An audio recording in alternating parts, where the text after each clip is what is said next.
Dans cette vidéo, nous allons voir comment calculer un produit à plat, que ce soit pour une carte visite, un flyer ou une affiche.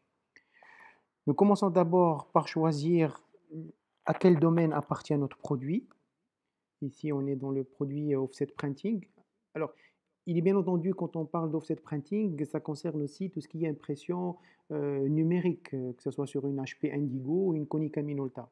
Alors, on va choisir le type, c'est un carte et flyer, mais ça regroupe aussi tout ce qui est affiche, faire part, ticket, et ainsi de suite. Ici, nous déterminons un partenaire et on choisit un nom pour notre produit, flyer A5 démo 1.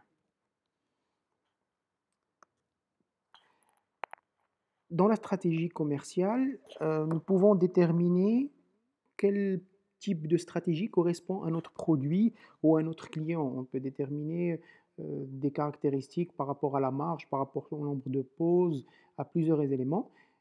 Nous pouvons déterminer en fonction d'un type de client ou un type de produit. Là, on peut dire pour les gros comptes, pour les B2C, pour les PME, pour les cafés et restaurants. On peut paramétrer autant qu'on veut.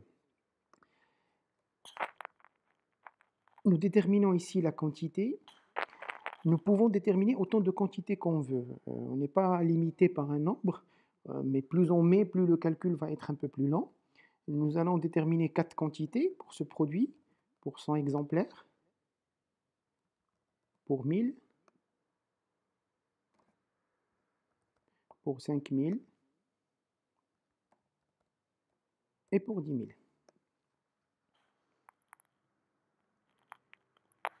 Dans les caractéristiques, nous allons informer par rapport au format 15 par 21. Quel type d'impression? C'est du recto verso. Nombre de couleurs, on va laisser en 4-4. On peut rajouter autant de couleurs qu'on veut en fonction des parcs machines que nous avons. Alors, le support, nous allons choisir du 170 grammes, couché mat. Nous allons voir ici les différentes variantes qui constituent ce produit par rapport au format. Nous avons du 65-92, du 72-102, du 63-88. Vous alimentez en fonction de ce que vous avez dans votre stock. Si par exemple un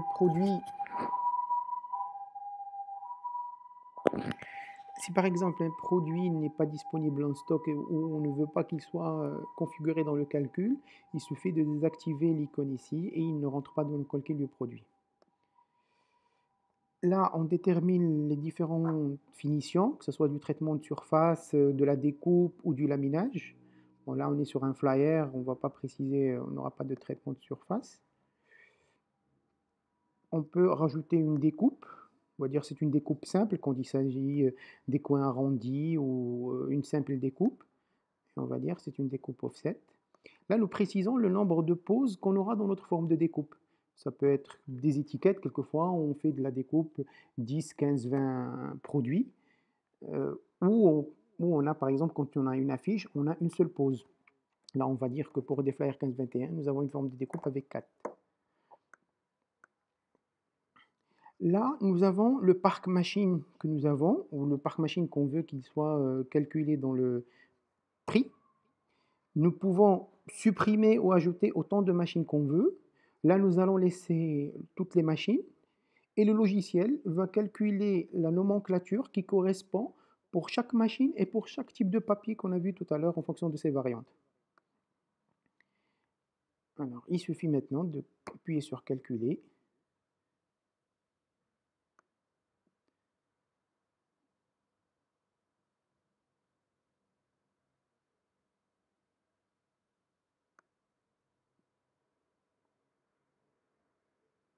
Et nous avons ici le prix par rapport à chaque quantité.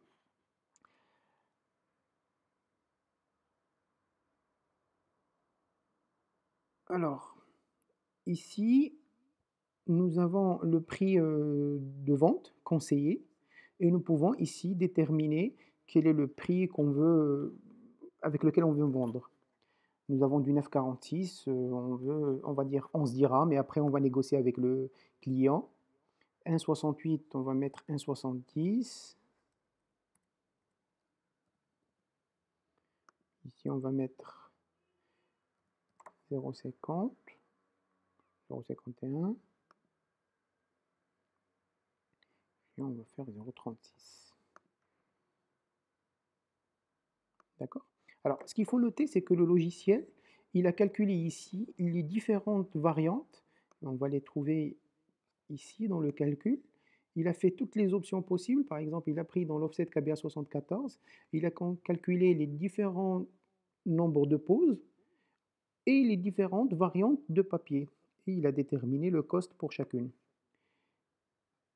Là, par exemple, on a la nomenclature pour la quantité de 10 000 et nous voyons que voilà, pour 10 000, le papier adéquat est un 63,88 qui va passer sur de la Komori 70-100 avec un calage, découpe, on a ici la découpe, la quantité de découpe en fonction du nombre de pauses qu'on a fait.